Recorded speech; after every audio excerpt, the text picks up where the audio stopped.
Condom বের করে দেখায়।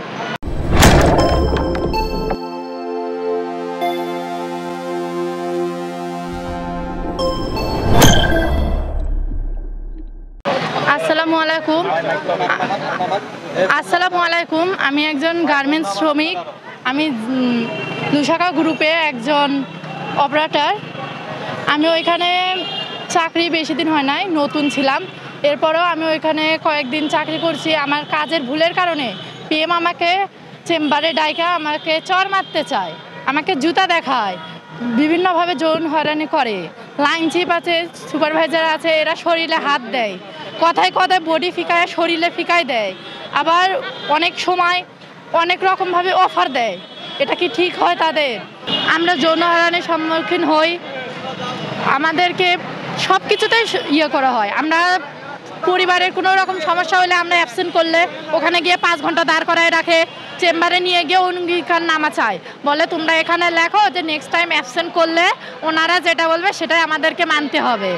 দ্বিতীয়ত তারা বলে কাজে ভুল হলে, কাজ করলে ভুল হবে, আমরা তো রোবট না যে আমাদের ভুল হবে না। আমরা মানুষ, আমরা কাজ করে, আমাদের ভুল হয়েছে ডাকছে, আমাদের বলে ভুল হয়েছে কেন, আমরা বলছি হ্যাঁ আর হবে না, এরকম কথা বলছি। তিনি আমাদেরকে চর মারতে চায়, জুতা দেখায়, পকেট থেকে বাজে জিনিস বের করে দেখায়, যেটা বলতেও আমাদেরকে লজ্জা লাগে।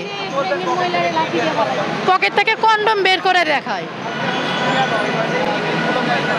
যে কাজ করো, জানো না এই কাজ তো তোমরা ঠিকই করতে পারো, এটা করতে তো আর ভুল হয় না, এরকম অনেক বাজে বাজে কথা বলে।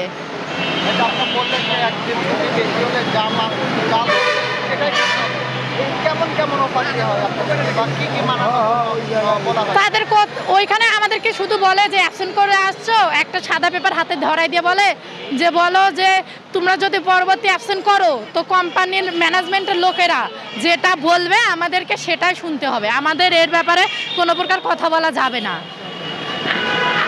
আপনার মনে করেন বৃহস্পতিবারের দিন ছুটি চাওয়া যায় না, ছুটি চাইলে ওরা বাজে কথা বলে যে আজকে বৃহস্পতিবারের দিন, আজকে তোমরা বাজে কাজ করবে বাসায় গিয়ে। জামাই নিয়ে আর কি বলবো, বৃহস্পতিবারে ছুটি নিবা, তোমাদের বৃহস্পতিবার আসলে ছুটি লাগে, তোমরা কি জামাই নিয়ে ঘুমাবা বাসায় যাইয়া? তোমাদেরই জামাই আছে, আর মানুষের জামাই নাই। মানে নানান ধরনের কথা। ডিজিএম হিসাবে যারা নিছে, মানে এই 1 তারিখে জয়েন করছিল, পরবর্তীতে যে উনি আসছে মনে হয় 3 তারিখ না 4 তারিখে আসছে। আসার পরে দেখে এক প্রেগনেন্ট মহিলা টুলে বৈশা কাজ করতেছে, ওনারা লাথি দিয়ে ফালাই দিছে যে এটা কি তোর বাপের অফিস, তুই ইচ্ছা মতো কাজ করবি টুলে বৈশা, তো তোর কি বাপ দাদার ফ্যাক্টরি, কোম্পানি যেভাবে চালাবে সেভাবেই কাজ করতে হবে। মানে ওনাকে এর আগে মালিকই বের করে দিছিল ওনার খারাপ ব্যবহারের জন্য, ওনাকে আবার নিয়ে আসা হয়েছে। মানে মালিকই বের করে দিছিল, আবার মালিকেই নিয়ে আসছে। এই জন্যই মানে আমরা বলছিলাম, মানে যে কথা বলে ওই ফ্যাক্টরির এমন একটা নিয়ম, যে কথা বলে হেরেই বের করে দিয়ে দেয় ওই অফিস থেকে। যে কথা বলে যে আমি একটা অভিযোগ জানাইলাম, ওই পরবর্তীতে আমারই চাকরি থাকে না। এই জন্য অধিকাংশ মেয়েই মুখ খুলতে সাহস পায় না, এজন্য মানে যে কথা বলুক, আমি কথা বলি বা অন্য কেউ কথা বলে কি তোমরা নেতা হয়ে গেছো, তোমরা লিডার, তোমরা কি লিডার, তোমাদের জন্য ফ্যাক্টরি কাজ বন্ধ হয়েছে, মানে অনেক ধরনের কথা আর কি। এজন্য পরে বললাম মানে প্রশাসন নিয়ে যায় আমাদের ভয় দেখায়।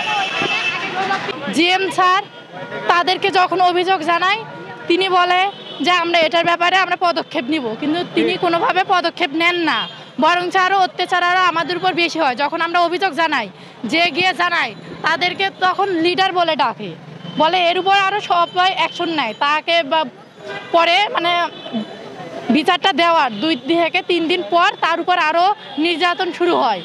তখন আরও সুপারভাইজার, লাইন চিফ, আগে যখন একজন অত্যাচার করছে এখন আরও সবাই অত্যাচার করে, অফার দেয়, তাকে শরীরে হাত দেয়, বডি কাজ করে, কাজের ভুলের কারণে সাইডে ডাকে নিয়ে যায়, তাকে জুতা দেখায়, হাত দিয়ে বাজে বাজে ইঞ্জিন দেখায়।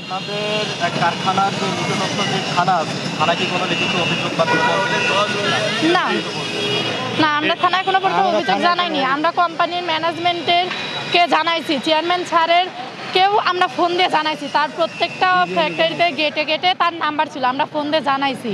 তার লোকজনও আসছিল, চেয়ারম্যান সাহেবের লোকজন আসছে, তাদেরকেও আমরা জানাইছি। তিনিও কোনো প্রকার মানে পদক্ষেপ নেয় নাই, বরঞ্চ তিনি আরো বলে গেছে যে জেপিএম এর বিরুদ্ধে আমরা অভিযোগ জানাইছি। তিনি বলে গেছে যে ও ফ্যাক্টরিতেই ঢুকবে, তোমরা এতে চাকরি করলে করো, নইলে না করো। আপনি কি মনে করেন যে সকল নারী ওই আপনার কারখানাতে নিরাপদ আছে বলে কি আপনি মনে করেন? না, 100 ভাগের মধ্যে 85 ভাগ মেয়েরাই মানে এই যৌন হয়রানিতে হয়েছে, লিপ্ত হয়েছে, শিকার হয়েছে। হ্যাঁ, আমার নাম ফাতেমা।